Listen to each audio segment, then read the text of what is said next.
Hey, thanks for joining Collett and I for a chat. Now, this one might be familiar with a lot of parents and maybe even with your children. Teenage drinking. That's something that I guess affects a lot of parents who have teenagers or maybe even their peers, their kids' peers. So how do we manage this teenage drinking? Is it a problem?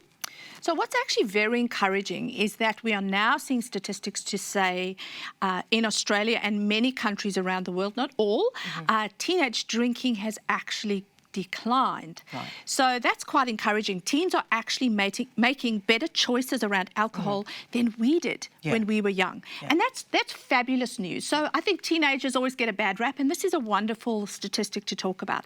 The problem is that teenagers who are still drinking, they are drinking at dangerous levels. So serious binge drinking. And we're really concerned, particularly because we know that a lot of sexual assaults or regrets around sexual activity happen when you've been drinking. Now, how can, as parents, we talk to our kids about this? Because I know a lot of teenagers would be experimenting. Yes. So where is the line drawn between being an open parent but also telling your child, steer clear?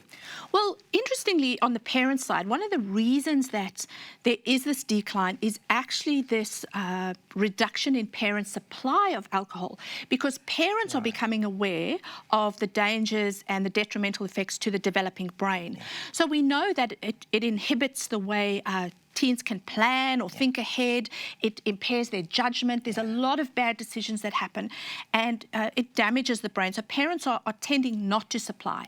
The interesting thing is the myth that we even experienced when we were growing up was, well, if I give my child alcohol in my home in a safe environment in small quantities, they will actually make more responsible choices around alcohol. The opposite is actually true.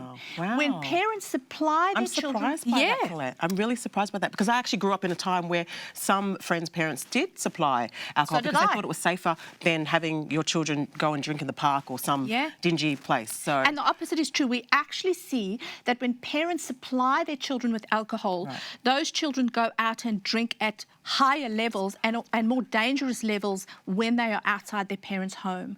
And so I think it's important for us then just to be careful with our teens when they go out to parties. To say to teens, just say no, is crazy. I mean, the peer pressure is enormous. We actually need to give them scripts to say, safe outs. Oh, you know, I've got sport tomorrow, or I've got a really bad headache, or my mum's got to pick me up, she forgot it's grandma's birthday, or give children options before they get into that situation.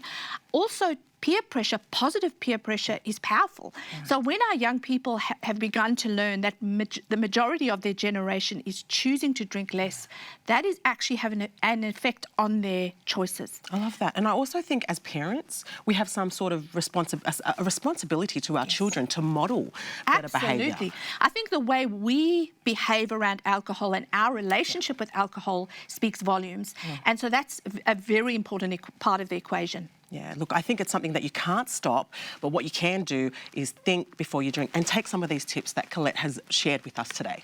And I think also what's important is that if people are struggling, they seek professional help and seek advice. So important. Get that professional help.